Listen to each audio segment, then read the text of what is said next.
Oh, have you heard about the device that can accumulate human energy and store it and then use it for psychic purposes? You know, the one the CIA wrote about that Russia made? Oh, I'm sure you didn't, because I did not either. And I have a deep dive for you. Okay, so I'm writing a book on what I'm calling plasma intelligence, which is the fourth state of matter and how it has metaphysical properties. What I think that is the same thing they're writing about here, which is how I stumbled across this, a little deep web internet search, and I found the information very interesting. And you probably never would have stumbled upon this unless you were looking up what I am, which no one does, which is a word called bioplasma, which is what the CIA was thinking meant human energy, or what I say is the soul. So here is the CIA document. It is like 70 pages or something. They're studying here telepathy in animals and people, remote viewing, the airport technique, which is very interesting, and I'll say that for another video. And more importantly, the Psychotronic Generator. They also have what's called the Psychotronic Model of Man.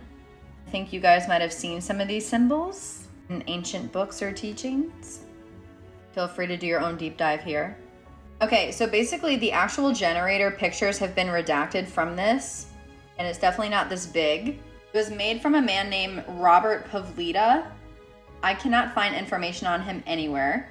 And it is a small device that is capable of drawing energy from humans, capable of drawing biological energy from humans. The energy is accumulated and stored for future use. Once charged with human energy, the generators can do some of the things a psychic person can. And the individuals that it charges the human energy from don't need to be psychic themselves. That's crazy. This is so funny to me that our government looks up this stuff, because not everyone, but people will come on my page and laugh. And it's like, guys, the government's spending millions of dollars researching this stuff. Obviously, yes, for national security, but also magic's real. Okay, so what is so interesting about this?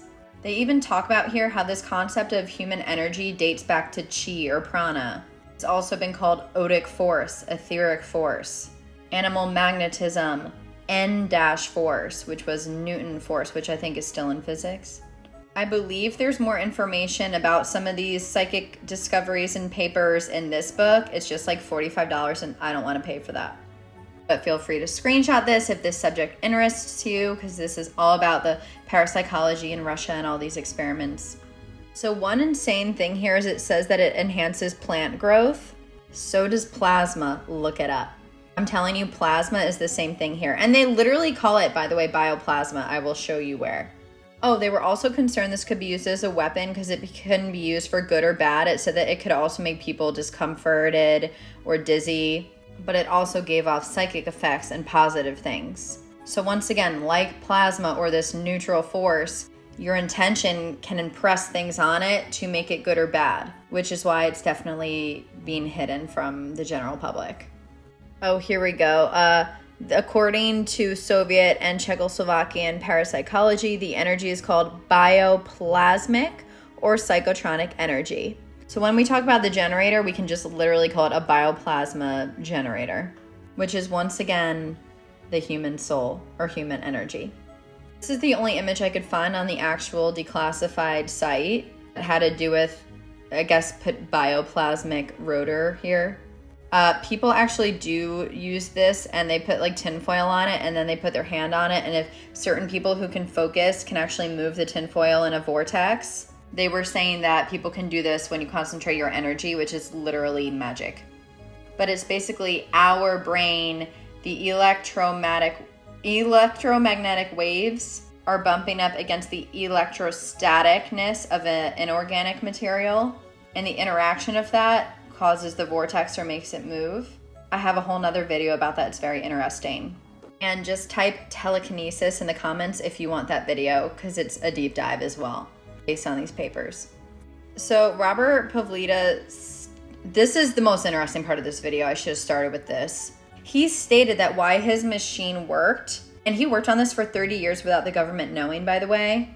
He stated that the secret's in the form.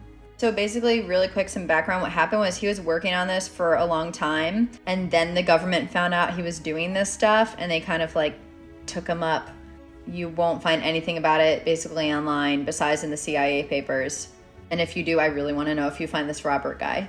And he said that he got this idea by studying very old texts. When they asked which ones, the Czechs smiled and said, "We're sorry, we can't tell you that."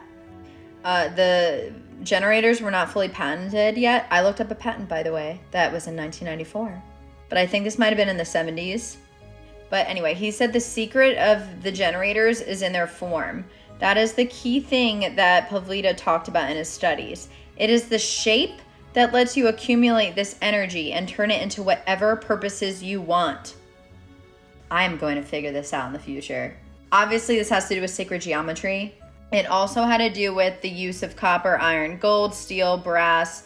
A lot of people, by the way, that studied plasma also studied metallurgy, it's called. There is a huge link with steel and copper and these metals and plasma and how to harness them. My dog just sneezed.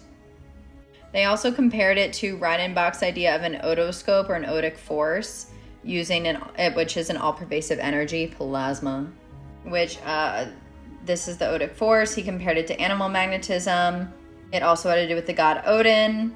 There's literally a whole little ancient book. You could download the PDF of this for free. He talks about everything from ghosts, to crystals, to electricity. I mean, this is like plasma magic, guys. Also, I guess the patents were eventually filed in the 90s.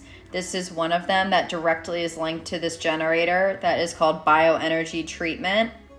You can look it up on Google. It talks about healing people with sound and a programmable magnetic field. And then there's another one called Method of Psychotronics and Device for its Implementation. I cannot find anywhere, once again, what it looked like. I just know that it was filed in the 90s. This is another thing that's kind of, I think, inspired by all this stuff. It was an orgone accumulator. This is what it looked like. And this had to do with accumulating this energy as well, which I call plasma. They call it ether. Oh, and with this patent, they were saying that they could heal, human organs, treat injuries. There's no money in this, right? Sorry, medical field does not like this. Bye-bye. Bye-bye, bioplasma machine. Okay, so this is like the most interesting thing I came across. So when they were talking about verifying his testings, obviously this had to do with geometry. Albert Einstein even stated the next breakthrough in physics would be in geometry.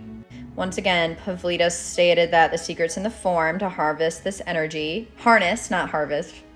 And this new geometry is hidden in 3D for the machine. This is all I could find on the machine. The geometry would be of interest to those interested in New Age subjects like Kabbalah, Tarot, or I Ching. Besides showing how the limits of 12 quarks and the limits of 230, 232 crystal symmetry limits were derived, this new geometry shows, again, hidden in 3D, the source of these subjects as well. I have no idea what this part means. He stated the secret is a new way of looking at geometry. The key to geometry is the relationship of equal-sized balls, lines, and points. Therefore, spheres becoming an impossibility in geometry itself. It is fundamentally 3D geometry. It differs in some respects to sphere packing. Understand that what you see with your eyes creates a flat picture. In order to go forward, you must construct a model. And then it kind of tells you like how to construct some model so you'll understand what the heck they're talking about. I don't have time to do that right now. They also related to the Star of David, which if we go back, I think it has something to do with this. Feel free to screenshot and read this yourself because I'm running out of time, but they talk about the Taurus representing the reality you wake up to each morning. The central ball is the central reality. So the Taurus ball, you sense the other balls as energy or emotion. What science defines as force relates to the four balls that are adjacent. Science measures these balls as gravity, electromagnetism, strong and weak. In reality, and as it relates to the Taurus, there are 11 other forces. But these four are disguised by them. Then it kind of makes fun of scientists. Honestly, I don't really know what they're saying here. All I know is that the word Taurus is also Taurus, which has to do with literal plasma and how they harness plasma in fusion. I think there's a correlation here. Main thing is there was a machine that harvested human energy. Harnessed. And we can make it again. Woo!